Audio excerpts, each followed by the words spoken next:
Okay, folks, you're here with the Marion County Messenger. I want to thank everybody that's streaming tonight. I also want to take an opportunity to let everybody know if you enjoy this interview and you appreciate what we're doing, please consider going to the top of the Marion County Facebook page and making a donation to keep us going. The donations go to the Marion County Messenger. They do not go to Rurik or any campaigns or people who are campaigning for office. I also want to take the opportunity, as always, to invite anyone that's running for public office, regardless of party, in Marion County or Jackson County or Grundy County, that wants to come on and interview. Contact us at the MarionCountyMessenger.com. And with that, we're here with Tony Mangiameli tonight. I'm going to kick off to Rurik and let Rurik and Tony get going. Well, Tony, I'm going to kick off to you and let you go ahead and tell the audience what you're up to again, so that just remind them, and we'll go from there. Okay. My name is Tony Mangiameli. I'll be running for County Commissioner in District 3, seat B as in boy. I do have, I believe, one opponent right now. I haven't checked the book lately and see if there's anybody else running, but I'm looking forward to being the County Commissioner. Good. So tell us how's the election going, and I mean, how's your campaign going? What are you learning? I imagine you're talking to a lot of people, so you're hearing a lot of stuff. Boy, it's brutal. I tell you that, man. I'm a little disappointed. I mean, I knew it was going to be brutal, but I didn't think it was going to be this brutal because there's just so much misconception, right? There's so much misinformation being thrown around there, and it's disheartening because the people who are complaining or saying things are 0.001% of the population, but they have the loudest voices, and they're full of stuff that they don't know anything about. What I mean by that is they're making all these misconceptions about the people from the Highlands, right? They're saying, oh, they're all rich and snobby, and they think they're better than us, right? It's like, wait a minute, have you talked to any of us? You know, oh, they're going to change everything. They're going to turn us into California. Wait, have you talked to any of us? You know, if we're going to change this to California, and because we think California is so great, we wouldn't have left California. You guys got to think about that.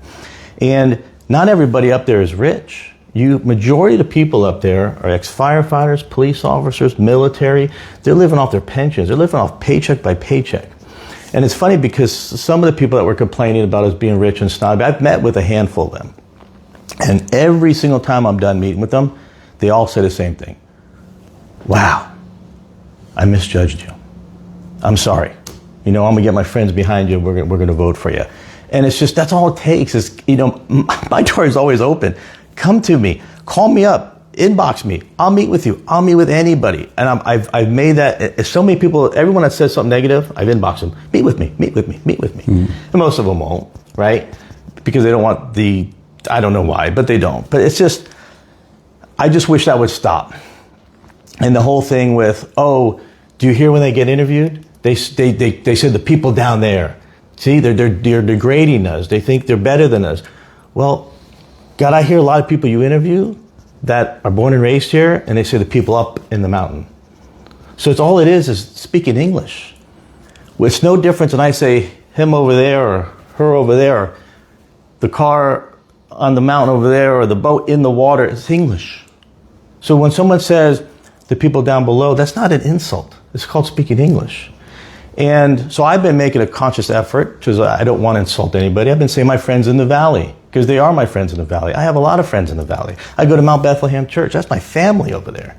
You know, so I just wish the division would stop. And it's only happening because of the election year, right? And they're trying to make us look as horrible as possible. And they almost want to, oh, go ahead. Well, I guess you would want to look and find out why they feel that way. And do you think it's possible that a majority of the people that were born here, they are afraid, and I won't say afraid, they're concerned that the people that are moving in have ideas about, hey, let's regulate this, let's regulate that. Right. Let's take some of their freedoms away. Right. Or is it possible they'll say, hey, they all live on something that looks like a golf course. Well, freedom perhaps to me is I don't want to live on a golf course. Right. And maybe I have yard art that I love and they don't like, and they're going to come in and try to stop us or regulate us. Right. So I guess if you can speak to that, the reason why you all came here to start with, and somehow, speak to the audience about that's not the intention of what you all are up to. Right. Let me first off by saying is if I was born and raised here, and all I knew about Californians or people from New York is what I see on TV, I wouldn't want them here neither. I'll be honest with you. So I get it. I get why they think that. But here's something to really let it sink in your head. There's 5 districts, right? There's 3 county commissioners per district. That's 15 people. So let's just say everyone in my district and everyone up in the mountains that's running for county commissioner wins. So we have 3 seats of all people from the mountain win, okay? Let's say we come up with some wacky idea, right? Let's say, you know what? We want to build a statue of John Thornton in the middle of town square, right? Let's just say we bring that up. Well, it's got to go up to a vote with 12 other people. Do you really think that's going to pass? Now, of course, that's extreme, and that's something we would never do, trust me. But let's say we do something silly, like we want to raise taxes, or we want to do this or that. We still got to put that vote out amongst 12 other people. So if all 3 of us vote yay, but we have to still get votes from the 12 other districts, the 4 other districts, which are 12 other people. So don't be worried about us coming up with something wacky, because we still have to get voted from all those other people. So there's nothing to worry about. But we're not like that. We don't want change. Let me make that perfectly clear. We do not want change. I love this small town feel. I don't want change. Yes? So, we were talking before we went on air. I don't think I've ever really heard you talk about this. Tell us about your business experience, your work experience, and how you got here. Okay.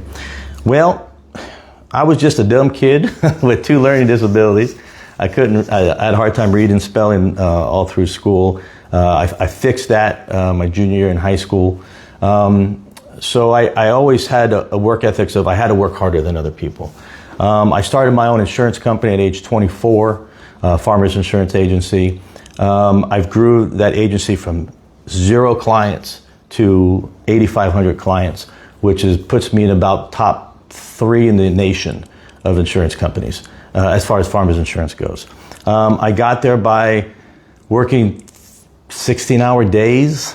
I would work 5 days a week, 16-hour days, and I'd also work on weekends, anywhere from 12 to 8 hours on the weekends. I busted my butt because I knew that, I had this fear of being homeless and poor, right?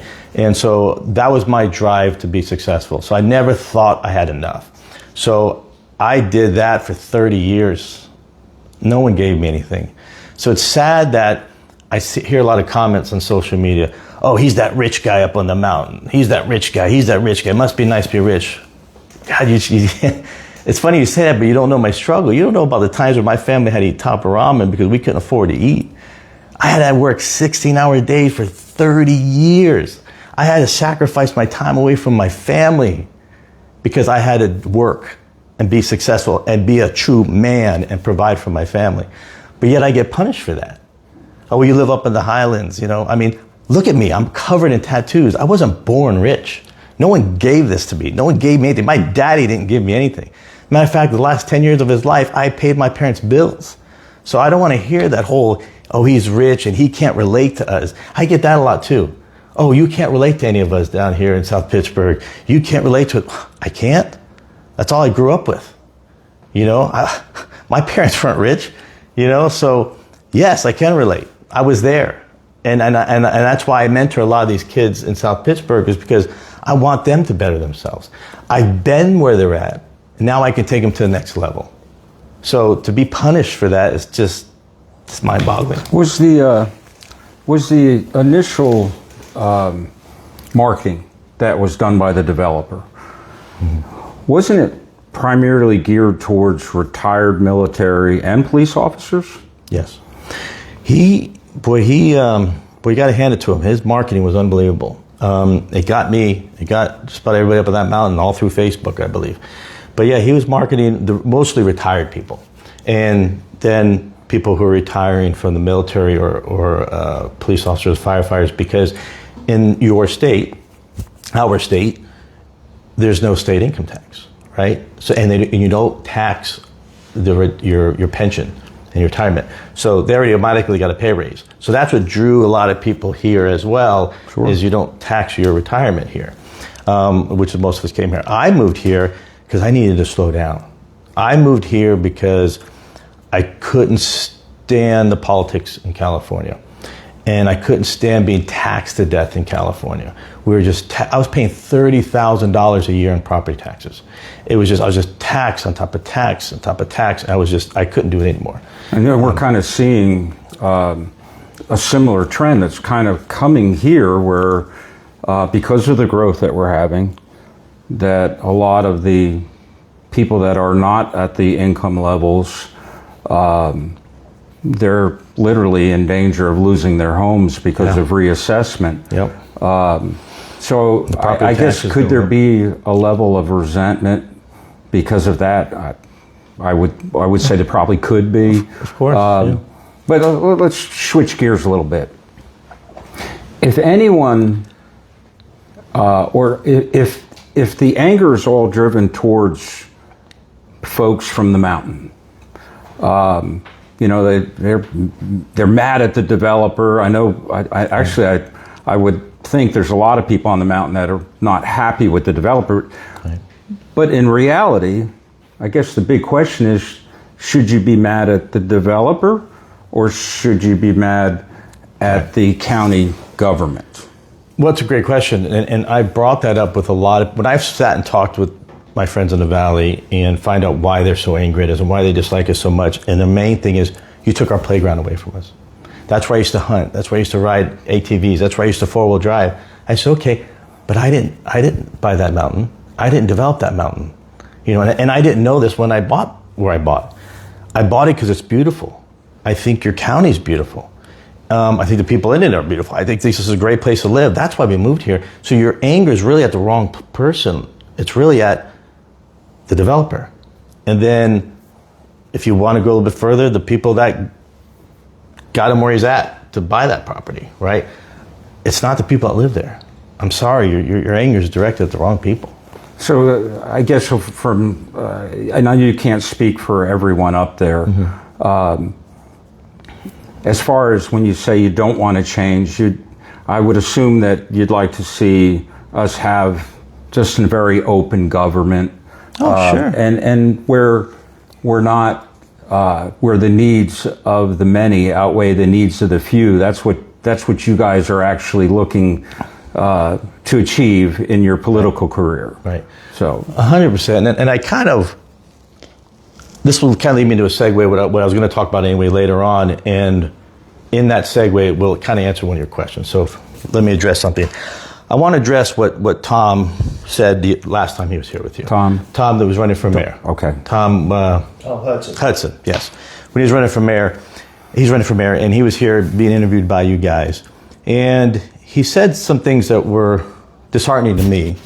And I kind of want to clear the air with that. And I want to tell the truth on what happened. And I told the truth already because I remember I texted you during the live interview. He's my friend, or was my friend, came to me as a friend to my home. I welcomed him in my home. He asked to come to my house. I said, come to my house.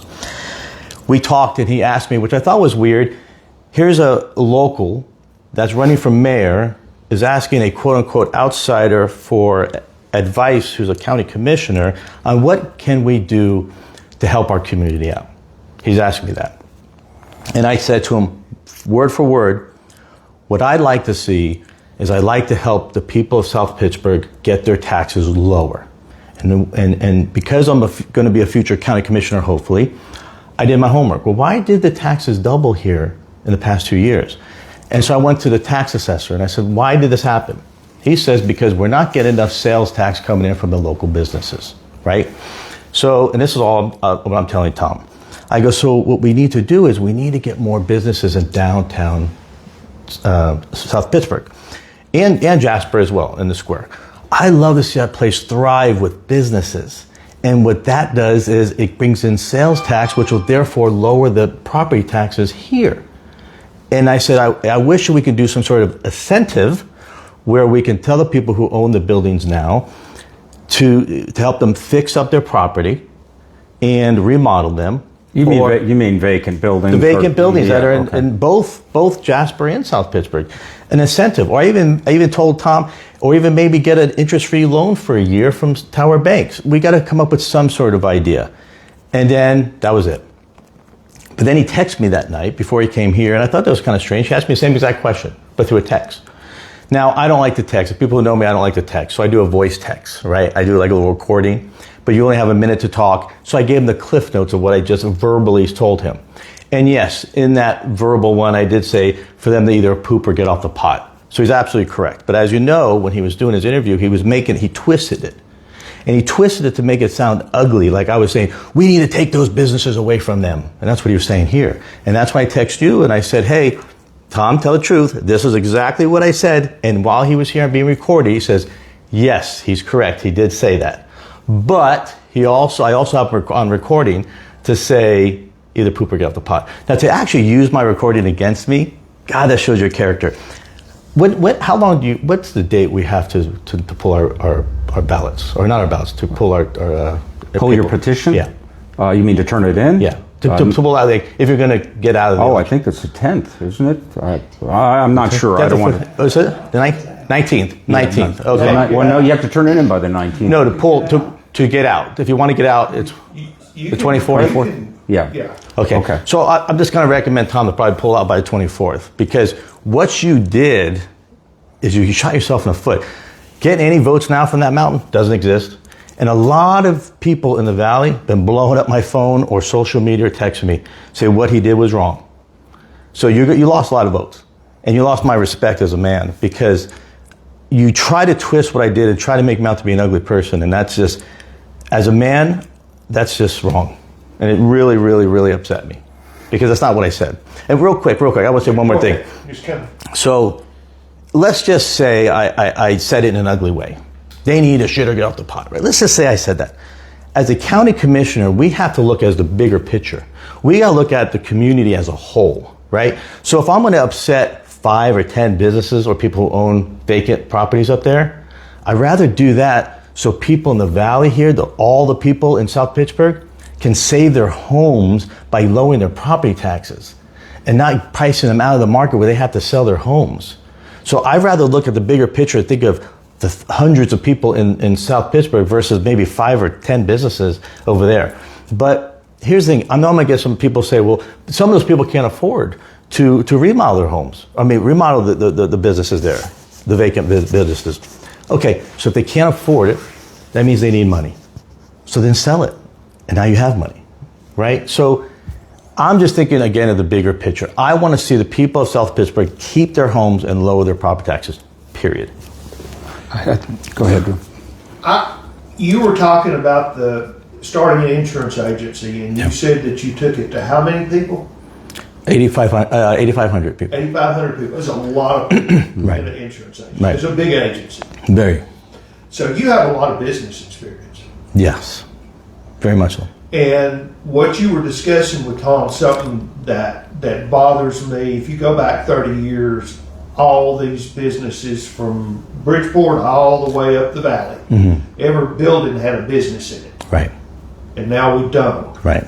A lot of that is because of the big box businesses that have come in and it's difficult to compete. But what ideas do you have that could bring business back? I mean, it may not be the hardware stores anymore. That's a thing of the past. But I'd like to hear your thoughts on that. So I really believe that if we were to spruce up both Jasper and South Pittsburgh, meaning the people who have these vacant facilities, and spruce them up, remodel them, you'll bring businesses up here. You figure you got, 1,000 more families coming in Jasper Highlands. And you're going to have another, 3 or 3,500 people coming from River Gorge Ranch, right? With those families come their other family members that will live throughout the valley. So you're going to have the people who are going to look through, like for instance, when I go through South Pittsburgh and in downtown Jasper, I go, wow, there's so much potential here. I want to see this place thrive. So what you're going to get is you're going to get people that are moving here with great ideas saying, hey, I want to do a cigar shop, or hey, I want to do a pub or a brewery, or hey, a clothing store. They're going to come. But if it's run down and they're not willing to sell, they just want to hold on to it because they're thinking they're going to be able to sell for millions of dollars in 5 or 6 years, you're not going to do that. So what's going to happen is if we don't get the businesses coming in, that town's going to die. I don't want to see it die. Tony, the only thing, and we opened up with this, I asked Tom a question that I said, what does freedom look like to him? So I'm going to ask you the same question.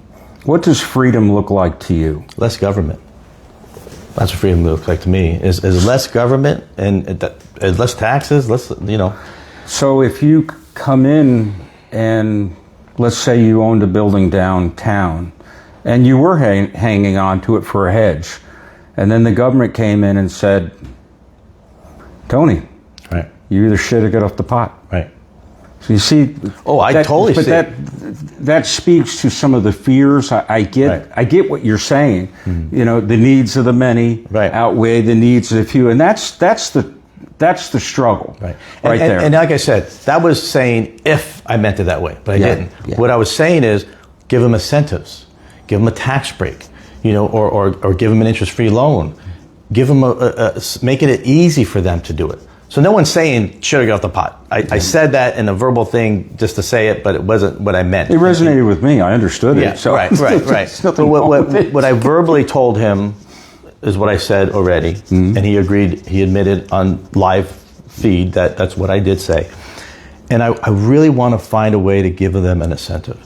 I don't want them to sit on it, because if they sit on it, then now this next business is going to go out of business. That town's going to die. I'm telling you, that town's going to die, and it doesn't need to die. The Chacho, what's the new Mexican restaurant there? Chicho's, yeah. That's a spark. That's a spark the town needed, right? It's a nice kind of hip looking Mexican restaurant. I think right across the street is going to be a speakeasy / cigar shop that's going to be coming. So it's getting there, right? So why would you not want to just fix up those abandoned buildings just to fix them up so you can rent them out easier and you can get residual income? Residual income is awesome. I don't live off residual income, but I do. I'm so sorry. I do live off residual incomes on people's renewals on insurance. That's residual income. I have rental properties. That's residual income. So the people that are just sitting on there, I get it, but you can still sell them 5 years from now for, if you think, millions of dollars. But if you rent them out now, you're going to get residual income coming in. A good example, this is from Kimberly O.J. Burnett. A good example, Tony, is Winchester and Franklin. Yeah, I think those towns exploded, especially, Murfreesboro. That was Jasper, 8 years ago? And now look at it, right? Now, I don't want to see it get that big. I really don't. What I want to see our towns stay small. I want to see them thrive, though, right? That's what I want to see. I love that small town feel. I love the Southern hospitality, but I feel like if we grow too much, we're going to lose that. And now growth is coming and we can't stop it. And that's also why I want to be county commissioner, because I want to make sure the growth is done the right way. I don't want this growth to be abused by chicken coops next to people's neighborhoods or rock quarries. And, I don't want this place to get ugly. I want to keep it exactly. You don't, just to clarify your chicken coops, because you better be careful. What you're saying is you don't want businesses like big poultry. Right. Right. That's what I mean. Yeah, right. where you start to smell. That's what with the smell, exactly. Because I've been around a few of them. Matter of fact, I was just in Smithville with a couple friends of mine just a couple days ago, and there's one there, and I'm like, ooh. Yeah, that's a bit. So how unfair is that? Where you've lived in a neighborhood your whole life, and some big pharma comes with 1 million chickens. Well, not a farmer, but a corporation of some sort, I think would be. But I heard you say that you want smaller government. So I'm Less not sure. government, Do you opportunity zones now? I know that South Pittsburgh has areas that are considered opportunity zones where you can, like you're talking about, give incentives to property owners to, that they get money, grant money, Right. to be able to do something with it. But at the end of the day, with smaller government, and again, describing freedom, if someone has a building there that they have, it's their decision ultimately. You wouldn't Correct. want to Correct. force I wouldn't them say to do tell that. them to shit or get off the pot. No, I wouldn't. Right. I would be, again, looking for incentives. Because that's the fear. Right. That is the Right. fear right there. Right. Is and I hear it all the time. Yeah. No. Is these people that are moving in want to take what's mine, Right. and they're going to give it to their wealthy friends. We hear that narrative all the time. Right. But it's a fear that has to be addressed. Right. And I think Jasper Highlands people are going to have to figure a way to get their message out that that's not what you guys are all about. Is that right? 100% right. We can't. Okay. I hate to interrupt, but nobody's going to ask me what I think freedom is. And I think it's pertinent here. I think freedom is responsibility. Sure. And if you own property in one of these towns, if you have business property, there's a responsibility there to try to keep it from sitting vacant, to keep it up, to make sure the town looks good. Right. It's called pride of ownership. Right of ownership, yes. Right. And then it also becomes a hazard.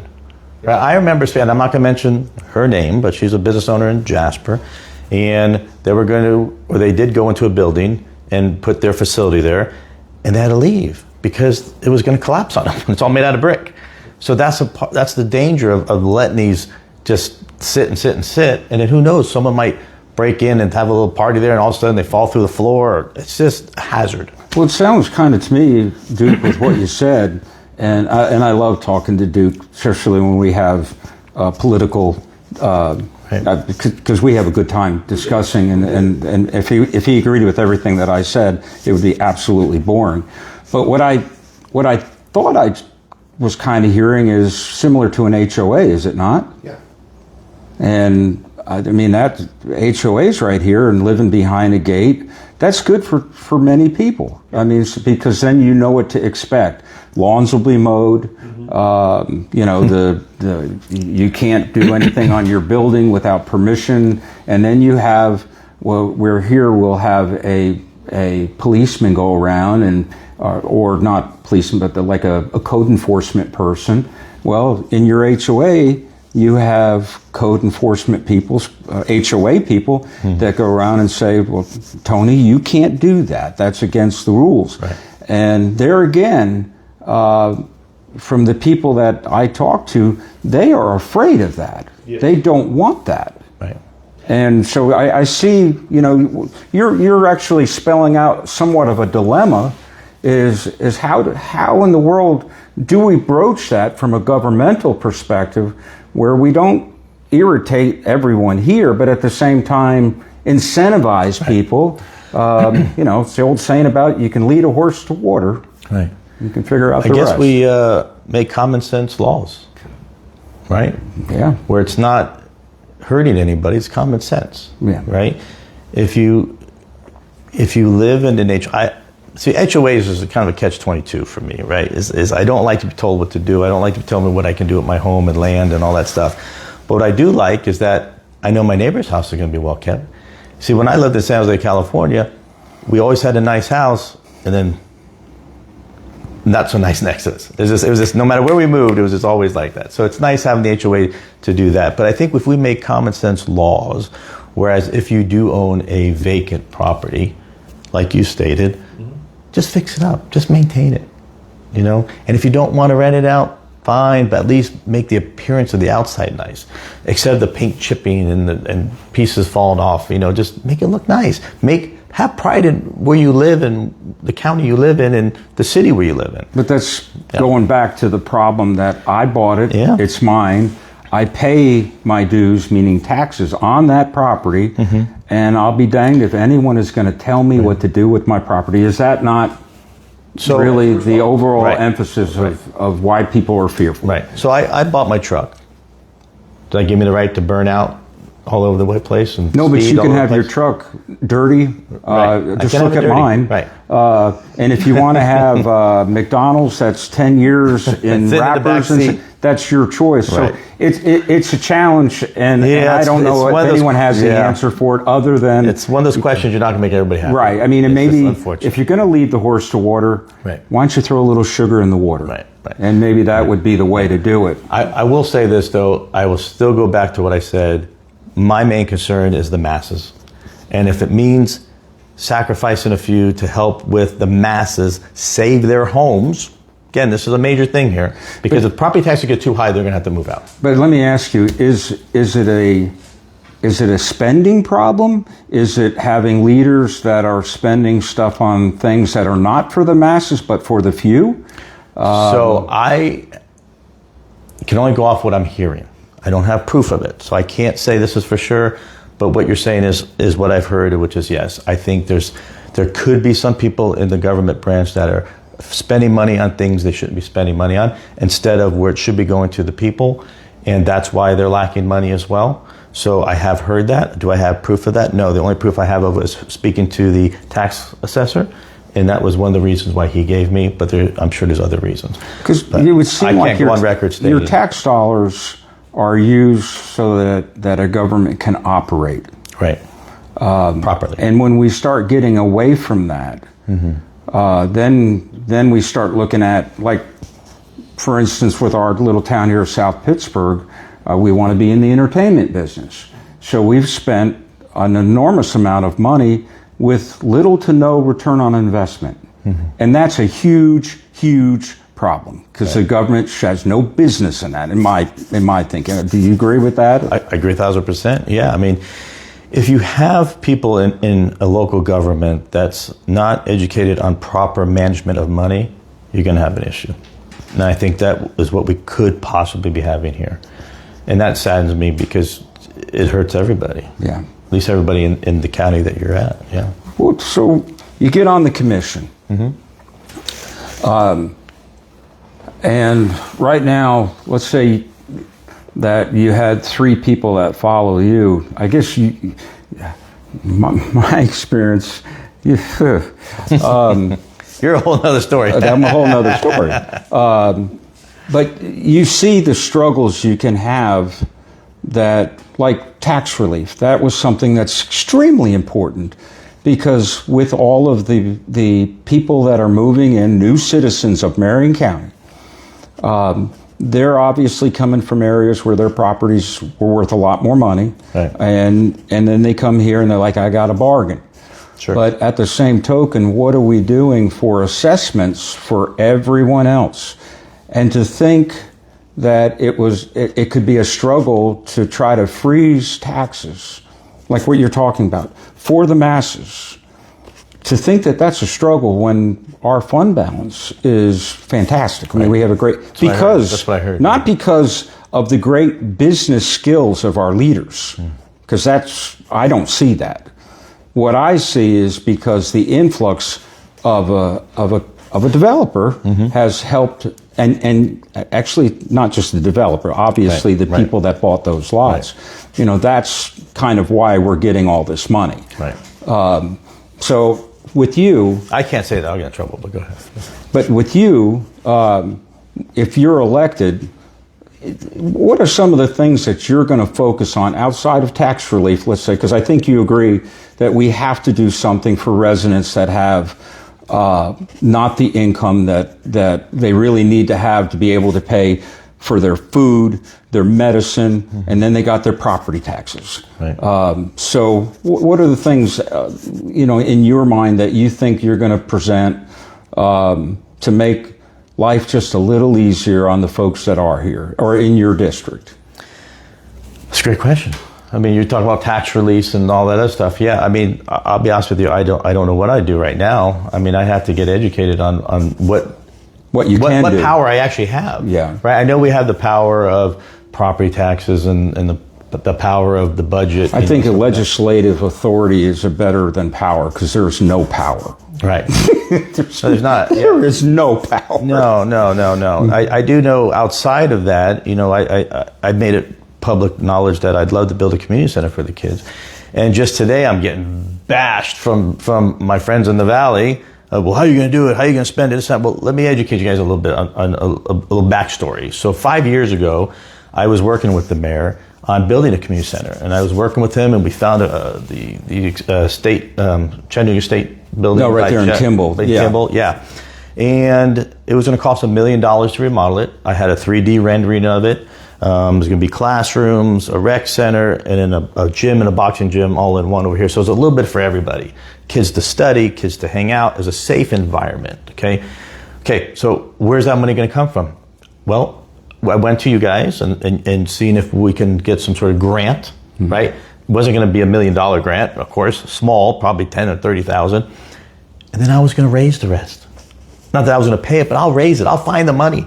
Right? Between people I know, I'll find the money and do it. So don't worry about me raising taxes to make that happen. I'll find the way to make it happen. And then it was, well, who's gonna work it? Well, easy. I had 20 or 30 people from Jasper Highlands I was willing to volunteer their time to do it. But even then, and then I even talked to the mayor. We'll have a police officer swing by every once in a while, or an off-duty police officer. It was all going to get handled, right? And things fell through where they want to use it for storage. That's fine. And then eventually got sold. Yeah, correct. So, but I wasn't going to raise taxes, right? And even if I do still shoot for that, I'm not raising anybody's taxes. And think of does it even need supervision? Because look at the gyms. A lot of these gyms here, you just do a keypad to get in. So there's no supervision. But it could be just someone swings by and locks the door at 10, 11 o'clock at night, So, again, I'm just trying to find a happy medium to make everybody happy. I love to help these kids. I don't like that they're hanging out at Walmart. It's an unsafe environment. I love the idea of a community center because we can have people like me go there we can speak to these kids and mentor these kids. And even have my pastor go and speak to them and get God in their lives. Because I think and I'm not trying to get all religious, but once God's in your life, you have a better direction, you have a better moral compass, and you make better decisions. And then God also gives you the tools to be successful. And then we can keep going on and on about that. But, I just want to help out the community. I'm not trying to change anything. I'm not trying to raise taxes and all that nonsense, I'm not trying to make this to California. I hate California. I'm not going to say what my personalized license plate says, but when you see me, I have a Ford F-250. Look at my personalized license plate. It says everything about California. Okay. But anyway. Well, Duke, do you have any more questions of the audience? I think that I have asked most of what I wanted to ask. We got a statement from Thomas Morgan about he agreed with you. Between SBA, USDA, and business incubation grants, private sector loans are available. There's a lot out there. A lot, yeah. A lot out there that can be deployed to help. Let's see, it's Kimberly O.J. Burnett. It's about the revival of downtown. Part of historical conservation is the restoration of buildings, and a good way to do that is to have the businesses come back. That's it. But you're referring this for Jasper, right? Because your district will be Jasper, right. Pittsburgh. It won't be South Pittsburgh, right? But I'm just saying what I'd love to see in South Pittsburgh, I'd love to see in Jasper as well. I came from a small town called Campbell, California, and in downtown Campbell was a place where businesses go to die, right? And this is what this reminds me of. Now, you can't even walk down there with so many people. It just thrives, and just think about the money it would bring to this county and the relief, the tax relief that this county would get from it, from both the square in Jasper and South Pittsburgh. It's just, who wouldn't want this? Sure. I guarantee you if I walked around this whole neighborhood, door to door, 100% of everybody would say, yeah, I want lower taxes.